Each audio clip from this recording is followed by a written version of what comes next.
your English podcast. Hello, everyone, and a huge warm welcome back to your English podcast. It's so good to be here. It is fantastic to have you with us.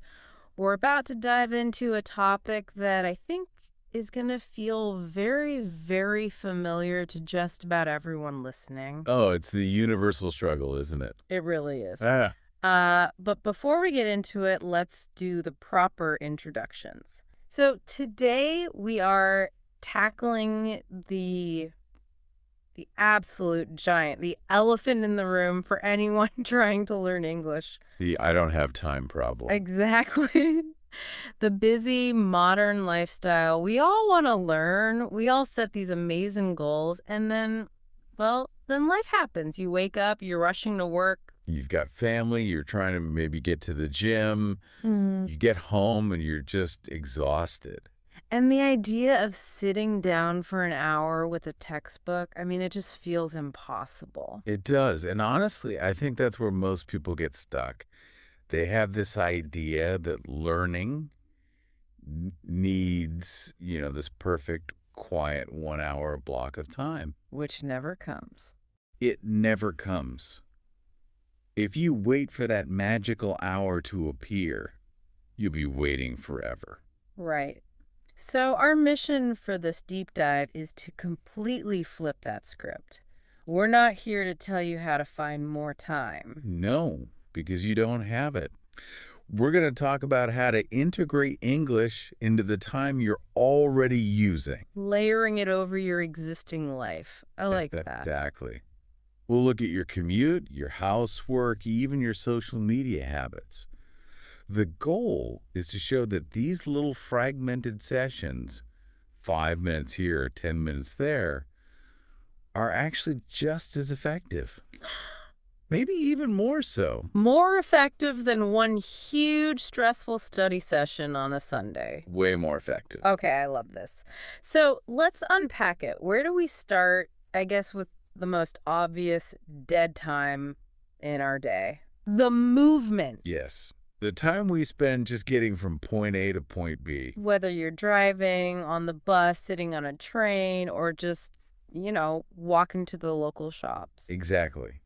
That time is prime real estate for learning. If you're on public transport, you have this golden opportunity. Put on your headphones. And create an immersion bubble. Precisely. You can listen to podcasts, English music, audiobooks. It turns a boring commute into your own private classroom. But I think we need to be specific here, because just listening can be really passive. You know what I mean? Sometimes I'll have a podcast on, but my brain is... Planning dinner? Yeah. Exactly. I'm not really taking it in. That happens to everyone. The trick is to choose content that is what linguists call comprehensible input. Okay, what does that mean in simple terms? It just means listening to something you can mostly understand, but that still has a little bit of a challenge. If it's too hard, your brain just switches off. And if it's too easy, you get bored. Exactly. So don't start with a university lecture on quantum physics if you're a beginner. Listen to something you actually care about. So if you love football, Listen to match commentary in English. You already know the context, so your brain can fill in the gaps and you stay engaged. that makes so much sense. Now, what about combining learning with actual physical exercise, like running or walking? There's something there, right? Oh, absolutely. And this goes a bit deeper than just saving time. There's real science at play here. Physical movement stimulates the brain. It gets the blood flowing. It keeps you more alert than just sitting at a desk. Yeah, I can. I can actually vouch for this. I have this little routine now where my daily walk is my English time. And how does that feel? It feels doubly productive. I'm moving my body and I'm training my ears. Oh, And because I'm moving, I don't get sleepy or distracted. The time just flies by. that's the key. You're building a habit. Movement equals listening. Mm-hmm. If you link those two things in your mind, It stops being about willpower. You put on your sneakers, you automatically reach for your headphones. Okay, but what about at the gym? I mean, if I'm trying to lift something heavy, I feel like I can't really focus on verb tenses. No, probably not during a heavy squat, but during your warm-up or on the treadmill, absolutely. And a key tip here, it's okay to take breaks. You don't have to be listening every single second. Just having it ready to go is half the battle. It is.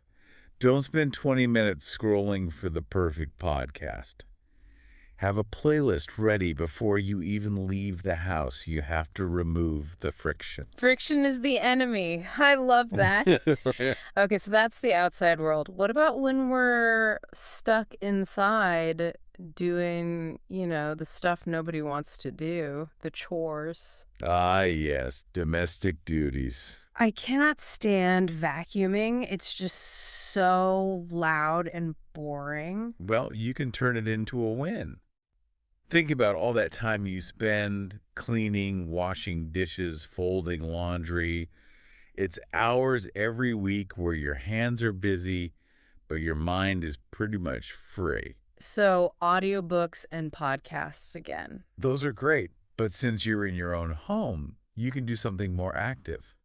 You could try a technique called shadowing. Shadowing. Okay, what's that exactly? Break it down for us. It's where you listen to a native speaker and you repeat what they say almost at the same time as them. You're like their shadow, mimicking their rhythm, their intonation. Wow, that sounds intense. It's very active. And doing it while you're, say, scrubbing the kitchen floor is perfect because who's going to hear you? The physical movement kind of burns off any self-consciousness. I love that. It's turning a passive chore into active speaking practice. Okay, let's move to my favorite room, the kitchen. The kitchen is a fantastic language lab. Really? Yeah. Besides me just burning things, which I'm good at in any language. Well, hopefully less burning, more learning. The kitchen gives you what we call high context. Meaning? If you learn the word spatula from a flashcard, it might not stick. But if you're holding a spatula and you needed to flip an egg and you say the word spatula, that connection is locked in your brain. It anchors the word to an object and an action. Exactly. I actually have this little method for when I'm washing dishes. I talk to myself. Out loud. Out loud. I'll practice new vocabulary or I'll try to describe my day in English. The water's running, no one can hear me. It's a great low-pressure way to practice. That is so smart. And what about the actual cooking? You can watch recipe videos in English while you cook. If you want to make a curry, find a British or an American chef on YouTube and follow along. You're learning a new dish and the language at the same time. I love that foodie approach. You're not learning abstract words, you're learning chop, stir, saute. And you can take it a step further. Shift the planning of the food into English. Ooh, I like this. So, the grocery list. Write it in English. If you need onions, write onions. If you don't know the word for something, look it up. That little moment of effort makes it stick because it's immediately useful to you. That is so true. I always remember the words I actually need in the moment. And then try following the recipe in English. And if you're feeling creative, you could even start a little food journal in English. Just simple sentences. Today I made pasta. It was delicious. I want to pause for a second here. Are you listening to us while doing chores right now? Maybe you're cooking or commuting. If you're finding these tips helpful, please subscribe to our channel. We've got so many more of these deep dives coming, and we'd hate for you to miss out. Yes, please do. We really want to help you build these powerful habits. Okay, so we've covered the physical world. Moving, cleaning, cooking. We have to talk about the digital world. Because, let's be honest. We spend a huge amount of time on our phones. We really do. Yeah. And normally, social media is seen as the enemy of learning, right? Mm. It's a distraction. But my argument is, since we're going to be on there anyway, we might as well hack the algorithm. Turn it to our advantage. Exactly. You are going to scroll. It's a fact of modern life. So curate your feed. Follow English-speaking creators, news outlets, educators. So instead of just seeing photos of your friend's lunch, you're seeing a quick grammar tip or a headline in English. Right. It turns that doom scrolling into little micro-learning moments. But it's not just about looking. You have to engage. You can't be a lurker. Don't be a lurker. The internet is all about community. It really is. I've found that joining communities on places like Reddit or Discord, ones that are about your hobbies but in English, that's a game changer. Oh, totally. If you love video games, join a gaming server in English. If you're into gardening, join that subreddit. The motivation is already there because you're interested in the topic. And there's a certain safety in it, too. If you make a grammar mistake in a comment, who cares? No one's going to judge you. Exactly. It lowers the stakes. Post comments, ask questions, watch live streams. It's all active practice. Now, there is one tech tip that I think it scares people a bit, but it's so powerful. The interface hack. Yes, this is a big one, but it works so well.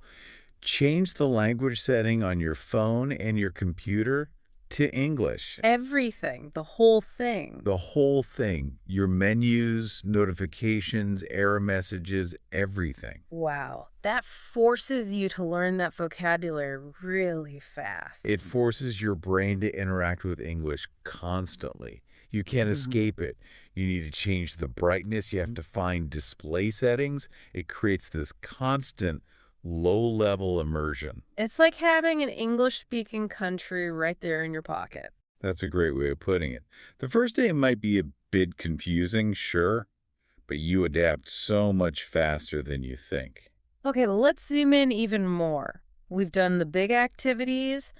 What about the tiny little micro tasks we do every day? This is all about narrating your life. The quote-unquote boring stuff. I am a huge to-do list person. I literally can't function without one. So write it in English. Buy milk. Call dentist. Finish report. It takes zero extra time, but it keeps your brain switching back to English. And journaling too, right? Even if it's just 2 or 3 sentences before you go to sleep. Exactly. And then look at your environment. Read the boring stuff around you. What? Like, what do you mean? Shampoo bottles, cereal boxes, Huh? the instruction manual for your new coffee maker. The classic, reading the shampoo bottle in the shower. It's a classic for a reason. It's full of vocabulary you'd never find in a textbook. Rinse, lather, ingredients, caution. Your bathroom becomes a vocabulary lesson. That's so funny. I think I actually learned the words instruction manual from an instruction manual. And one more technique for these little moments, the speaking aloud technique. This is like the dishwashing one. Similar, but more for planning. When you wake up, just say your plan for the day out loud to yourself in English. Okay, first, I'm going to brush my teeth. Then I will make coffee. It helps with sentence structure, doesn't it? Just the act of forming the thought. It does. And there's no pressure. There's no teacher grading you. You're just getting your mouth used to making the sounds and building the sentences. It sounds so simple, but I guess that's the whole point. It's integration, not addition. And we would love to help you build these habits. If you're enjoying this deep dive, consider subscribing so you don't miss our next episodes. We're really trying to build a community of smart, effective learners here. Absolutely. So we've talked about all the hows, but I think we need to touch on the why. Because this all needs a real shift in mindset. It really does. It's about moving away from that old school mindset where you think learning only happens in a classroom for 45 minutes. Real life isn't like that. It's the compound effect, right? Precisely. Discipline will always beat intensity. It is so much better to do 10 minutes every single day than to cram for 2 hours once a week. Why is that? Is it just about memory? It's memory, but it's also about momentum. If you study for a big chunk on Sunday, by Wednesday, you've probably forgotten half of it. But 10 minutes on Monday, then Tuesday, then Wednesday, you're constantly keeping those connections in your brain active. The small efforts add up to huge results over time. Exactly. And that brings us to the biggest enemy of all for language learners: perfectionism. Oh, I am so guilty of that. I think we all are. We feel like if we can't do it perfectly, we shouldn't do it at all. If I can't understand every word of this podcast, I should turn it off. You have to just embrace being a little bit messy. You do. I remember I had to let go of the idea of a perfect study hour. It just didn't exist for me. I had to snatch moments, 5 minutes while the kettle boiled, 10 minutes on the bus. At first, it felt like it wasn't enough. But it was. Looking back, that was when I made the most progress. It was the same for me. Regularity changed everything. When I stopped trying to be a good student and just started living with the language, that's when things really started to click. The goal is to make English a natural, normal part of your life, not some separate subject you have to study. And to be kind to yourself. Don't beat yourself up for being busy. You have a life, and that's a good thing. Celebrate the minutes you do use. If you only managed 5 minutes of listening today, that is a win. That's 5 more minutes than 0. So, a quick recap. We're integrating English into our movement, our commutes, our walks. We're bringing it into our homes, using things like shadowing while we do chores, and writing our shopping lists in English. We're taking control of our digital world, curating our social media, and even changing our phone's interface. And we're using those tiny micro moments to narrate our lives and turn boring tasks into practice. It really is a complete lifestyle shift. As we wrap up, do you have one final thought for everyone listening? I do. Just remember that every single minute of practice brings you a little bit closer to freedom in the language. Don't see it as work. See it as building a bridge. Experiment with these ideas. See what works for you. And most importantly, try to enjoy the process. Enjoy the process. I think that is the perfect note to end on. Thank you so much for listening to your English podcast today. We hope you feel inspired to go out there and steal some time back for your English. Thank you, everyone. Good luck. See you next time.